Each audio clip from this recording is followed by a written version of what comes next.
Talah came to me not long after my mom passed away. The skies were still gray. The air still smelled like rain. I heard scratching at the front door one evening. Not frantic, just present. When I opened it, she was there, small, soaked. Just a puppy with tangled fur and those same glacier eyes, no tags, no collar, no hesitation. She looked at me like she'd already decided. I opened the door without thinking. She stepped in without asking. She was never just a dog. Even then, I think I knew that. She moved like she belonged to the land. Not just the trail, but the bones of it.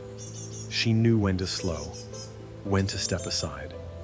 She paused at every bend like she was listening to something I couldn't hear. Maybe she was. That first week, I walked the trail alone. After a month or so, she followed. Several months later, she was leading the way. Somewhere between the bend in the trail and the river clearing, the world always quiets. No wind, no cars, no birds. Just breath, mine and hers. Talah moves ahead of me with that same silent grace. She doesn't flinch. She doesn't bark. She just listens. She always knows where to go, even when I don't. Especially when I don't. We stopped at the water's edge.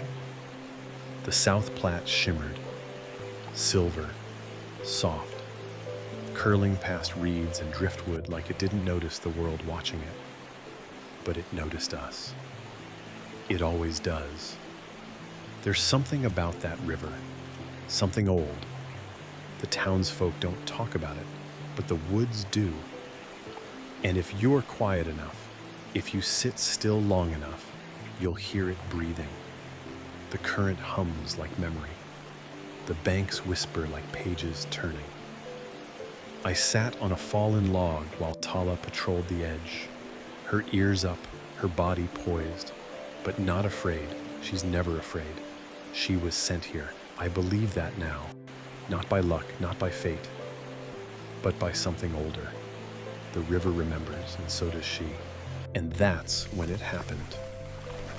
We reached a clearing where the cottonwoods opened wide, their roots tangled in the riverbank like knuckles gripping earth. The morning mist hadn't lifted. The air was still and wet and waiting. That's when she stopped. Not to sniff, not to chase. She just looked right at the water. And there it was, half submerged in the mud, resting on a flat stone like it had been placed there. A smoky quartz crystal, wrapped in aged copper wire. It pulsed, faintly warm against the cold. No footprints, no sound, just the river, the stone, and her. I picked it up. I put it around my neck and it lay against my chest. I closed my eyes for a moment. The pendant pulsed softly, and then I heard a faint, unmistakable hum. A breath, a voice beneath the current. Welcome back.